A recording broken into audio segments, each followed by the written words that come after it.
Guys, welcome to my channel. তো am I audible? প্রথমে এটা একটু চেক করে নিন যে আমি শোনা যাচ্ছি। ওকে, এখানে তো দেখাচ্ছে আমি শোনা যাচ্ছি। তো চলো শুরু করে যাক। তো welcome to my channel.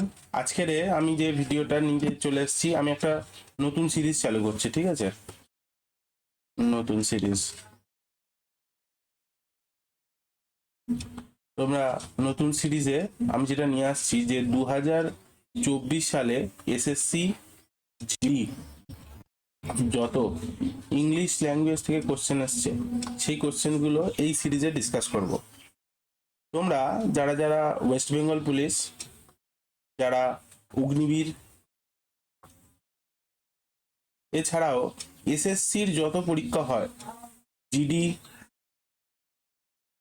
MTS, টিএইচএসএল, TGL, এই সমস্ত যে পরীক্ষাগুলো হয়, এছাড়াও আরো কিছু পরীক্ষা রয়েছে, সেই পরীক্ষাগুলোতে যে টপিকগুলো নিয়ে ডিসকাস করা হয়, যে প্র্যাকটিসগুলো করা হয়, তা সব কিছুই তোমরা আমার এই ভিডিওর মাধ্যমে ডিসকাস করছি, যেটা তাতে তোমরা পেয়ে যাবে, ঠিক আছে? তো ভিডিও শুরু করার আগে বলে দিই, এইটা আমার চ্যানেল, হ্যাঁ, নীলাব্জু স্যার ইংলিশ রিসার্চের। যারা যারা এখনো সাবস্ক্রাইব করোনি তোমরা প্লিজ সাবস্ক্রাইব করে নিও, আর প্রচুর প্রচুর শেয়ার করো জিনিসটাকে, যাতে যারা এই কম্পিটিটিভ ফিল্ডে রয়েছে তাদের কাছে যেন এই ভিডিওটা অ্যাভেলেবেল হয়। আর আমার হোয়াটসঅ্যাপ নাম্বার এখানে দেওয়া হলো, এই হচ্ছে হোয়াটসঅ্যাপের লিঙ্ক, যেটা ডেসক্রিপশন বক্সে দেওয়া থাকবে। আর এটা আমার টেলিগ্রামের লিঙ্ক, যেটার লিঙ্কও টেলিগ্রামে এই আমার এই ভিডিওর ডেসক্রিপশন বক্সে দেওয়া থাকবে। তোমাদের যা যা কোশ্চেন থাকবে সেগুলো তোমরা হোয়াটসঅ্যাপে জিজ্ঞাসা করতে পারো, এবং এই যত ফাইল হবে এই ভিডিও বানাবো সেগুলো সব আমি টেলিগ্রামে আপলোড করব। এই জন্যই টেলিগ্রামে আপলোড করব, কারণ আমি লক্ষ্য করেছি যে টেলিগ্রামে ফাইলগুলো ডিলিট হয় না, অনেকদিন পুরনো হয়ে গেলেও তোমরা সেটা অ্যাভেলেবেল করতে পারবে। তো তোমাদের যদি কোনো প্রশ্ন থাকে হোয়াটসঅ্যাপেও জিজ্ঞাসা করতে পারো, টেলিগ্রামেও জিজ্ঞাসা করতে পারো, এবং তোমাদের ফাইল তোমরা টেলিগ্রামে পেয়ে যাবে, ঠিক আছে? তো চলো আজকের ভিডিও আমরা শুরু করি।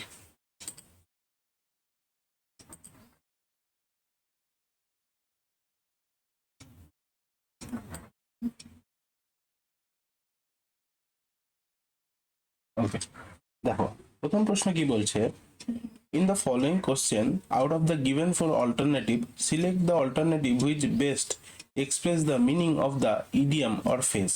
idiom অথবা phrase যেটা আছে তার মানে কি বলেছে, টু পপ দ্য কোশ্চেন, কোন একটা কোশ্চেন পপ করে ওঠা, মানে কাউকে প্রপোজাল জানাচ্ছে, ম্যারেজের প্রপোজাল, হঠাৎ করে তাকে কেউ ম্যারেজের প্রপোজাল জানাচ্ছে, তাহলে এখানে অপশন এ হচ্ছে সঠিক উত্তর। পরের প্রশ্নে আসো, improve the underlying part of the sentence, choose no improvement as an answer if the sentence is grammatically correct। যদি এই সেন্টেন্সে গ্রামাটিক্যালি কারেক্ট হয় তাহলে নো ইমপ্রুভ লেখো, আর যদি গ্রামাটিক্যালি অসুবিধা হয় তাহলে কোনটা হবে সেটা ঠিক করো। She heard the front door creak open as he returned the home। দেখো এইখানে এই যে ওয়ার্ডটা ওপেন, ওপেনটা কিন্তু এখানে নাউন হিসাবে ইউজ হচ্ছে, ঠিক আছে? তাহলে এর কোনো পাস্ট হবে না, যেহেতু নাউন হিসাবে ইউজ হচ্ছে। তাহলে she heard the front door creak open as he return home, তাহলে এটা নো ইমপ্রুভমেন্ট অ্যান্সার হবে। চলো পরের প্রশ্নে যাওয়া যাক। Identify the segment that contains grammatically correct, if there is no error select no error. বলছে I thanked him staring at him far beyond the bounds of good manner and holding right to joy।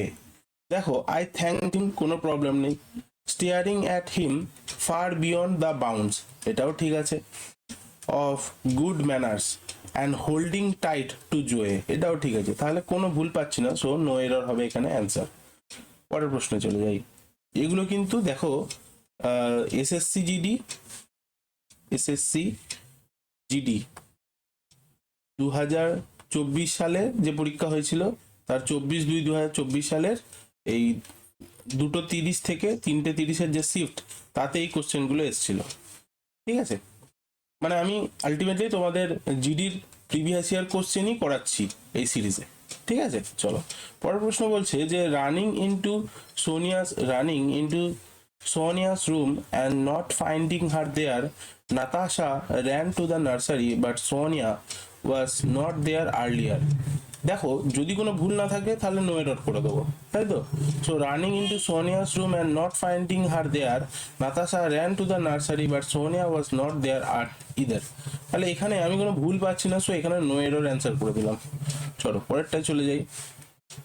Okay, select the most appropriate meaning of the idiom. Idiom কি বলছে? Go down like a lead balloon. Lead balloon মানে, lead balloon হচ্ছে lead একটা, আমরা জানি lead একটা metal, তাই তো? লেড একটা মেটাল। এই লেড যেটা, সেটা কি হয়, ভারী হওয়ার কারণে সে নিচে থাকতে পছন্দ করে। তাহলে এখানে যে অপশন সিটা আছে দেখো, to received badly by an audience, তাহলে go down like a lead balloon, এটার ইডিয়ম হবে to be received badly by an audience. পরের প্রশ্ন, choose the correct word to complete the sentence. The pianist dash performance left the audience spellbound, each note conveying a range of emotion. এখানে riveting হবে সঠিক উত্তর, so option C হচ্ছে এখানে সঠিক উত্তর। Next, Napoleon was one of the most capable general in history. দেখো এখানে একটা জায়গা রেখে দিয়েছে, কিন্তু এখানে আমি এ এন তো হবই না, অনেকে বলতে পারে ডি কেন হবে না, এখানে দিয়েও হবে না, ঠিক আছে? এটা সবাই যেন মনে রাখো, এখানে দিয়েও হবে না। সেন্টেন্সটা দেখো, Napoleon was one of the most capable general in history, এইটুকুনি ঠিক আছে, এখানে দি হবে না। পরের প্রশ্ন দেখো, in the following question out of the given four alternative, select the alternative which best express the meaning of the idiom. The old Adam, old Adam এর idioms কি হবে? The evil or reckless side of human nature. Human nature এর যে খারাপ দিকটা, evil or reckless দিক, সেটাকে বলা হয় the old Adam। কারণ আমরা জানি অ্যাডাম অ্যান্ড ইভ ছিল, তারা কি, তারা যে সময় পৃথিবীতে এসেছিল সেই সময়ে জামা কাপড়, চারিদিকে সব কিছু প্রাকৃতিক জিনিসপত্র ছিল, তো সেই জন্য সেই সময় তারা জামা কাপড় পরতো না।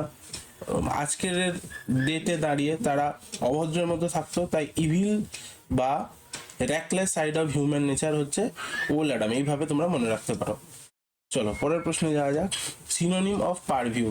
পারভিউ এর সিনোনিম মানে হচ্ছে domain. Next, idiom or phrase. Run of the mill, run of the mill এর মানে হচ্ছে অর্ডিনারি, ঠিক আছে? Next, fill in the blanks with the most appropriate option. Calpurnia stretched in her handbag. Calpurnia একজনের নাম, কিন্তু এটা হচ্ছে একটা প্রপার নাউন, ঠিক আছে? Calpurnia stretched her handbag and brought dash a battered leather coin purse. কি হবে এটা? ব্রট ফোর্থ, সে তার হাত ব্যাগটা সামনে নিয়ে এলো এবং সেখান থেকে সে একটা লেদারের পার্স বার করলো। তাহলে এখানে অপশন এ হবে সঠিক উত্তর। নেক্সট, 12 দাগে, ফাইন্ড দ্য পার্ট। এখানে এরর কারেকশন করতে বলেছে। Employees are working from home and shopping are ordering groceries online to minimise time in crowd spaces. তাহলে এখানে এমপ্লয়িজ আর ওয়ার্কিং, ঠিক আছে। From home and shoppers are ordering groceries online to minimise time in crowded space, সবগুলোই ঠিক আছে, তাহলে এখানে no error হবে। নেক্সট পরের প্রশ্নে চলে যাচ্ছে। Select the word segment that substitute or replace the bracket. Okay, মানে এটাও এরর কারেকশনই বলেছে, ঠিক আছে, এররই করতে বলেছে। কি বলছে? ইট গ্রিউ colder and colder still, a fine powdery snow began to fall, so that soon we and all around us were covered with a white blanket. তাহলে এখানে কি হবে? কোনো অসুবিধা পাচ্ছি না, তাই এটা নো এরর করে দিলাম। ওয়ার্ডটাও error correction. An hour later a dog began to howl somewhere the road, এটা নো এরর। আচ্ছা, মানেটা বলে দিই। অ্যান আওয়ার লেটার, 1 ঘন্টা পরে, the dog began to howl somewhere, সেই কুকুরটা কোথাও একটা জায়গা থেকে জোরে জোরে হাউল করতে বা চিৎকার করতে শুরু করলো রাস্তার কোনো একটা ধার থেকে। ঠিক আছে, এখানে কোনো এরর আমরা পাচ্ছি না, তাই নো এরর সেন্টেন্স করে দিলাম। Next, fill in the blanks with most appropriate option. He dashed a bag something into the board and then got himself and sat down. কি হবে এটা? Flung, FLUNG। ফ্লাং মানে কি? উড়িয়ে দিল। সে তার ব্যাগ থেকে কিছু একটা বার করে নৌকো থেকে উড়িয়ে দিল এবং তারপরে সে সেখানে চুপ করে বসে পড়লো। এটাই হচ্ছে এই লাইনটার মানে। ঠিক আছে, তাহলে অপশন ডি হবে এখানে সঠিক উত্তর। পরের প্রশ্ন, প্লি। প্লি মানে কি? কোনো কিছু জিজ্ঞাসা করা, জিজ্ঞাসা করা বা কোশ্চেন করা। তাহলে এর কোশ্চেনের অপোজিট কি হবে? এখানে অপোজিট জানতে চাইছে, কোশ্চেনের অপোজিট হচ্ছে অ্যান্সার, অপশন এ হবে সঠিক উত্তর। পরের প্রশ্ন, from the option given below choose the synonym similar meaning of the word decapitate. এর সিনোনিম বা সিমিলার মিনিংটা কি? এটা হবে বি হেডেড, মানে সামনের দিকে। নেক্সট এরর করতে বলেছে, হার impeccable spelling and attention in detail in her writing made it clear that she had a strong grasp of proper spelling and grammar. দেখো, her impeccable spelling and attention to details, তার spelling এর প্রতি যে জ্ঞান এবং details দিয়ে সে সে জিনিসটাকে যে বুঝে, her writing made it clear that she had a strong grasp of proper spelling and grammar. দেখো এখানে কোনো অসুবিধা নেই, কোনো এরর আমি পাচ্ছি না, তাই এটা নো এরর হবে। চলো পরেরটাই যাই। Improve the underline part of the sentence, choose no improvement as an answer if sentence is grammatically correct. The family was in mourning for a month, মানে কি? একটা ফ্যামিলি 1 মাসের জন্য চুপচাপ অবস্থায় রয়েছে। তাহলে দেখো, ওয়াজ ইন মর্নিং, ঠিক আছে, তাহলে কোনো অসুবিধা নেই, তাহলে নো ইমপ্রুভমেন্ট হবে, অপশন বি হবে এখানে সঠিক উত্তর। Find the part of the given sentence that has an error. Studies suggest that well designed e books can literacy in kid. তাহলে স্টাডি সাজেস্ট বলছে ওয়েল ডিজাইন ইবুক, ইবুক যদি well design হয় তাহলে একজন বাচ্চার লিটারেসিতে খুব ভালো সাপোর্ট করে। দেখো এই সেন্টেন্সে গ্রামাটিক্যালি কোনো এরর আমি পাচ্ছি না, তাই জন্য এটা নো এরর হলো। Choose the word that means that the same as the given word fascinate.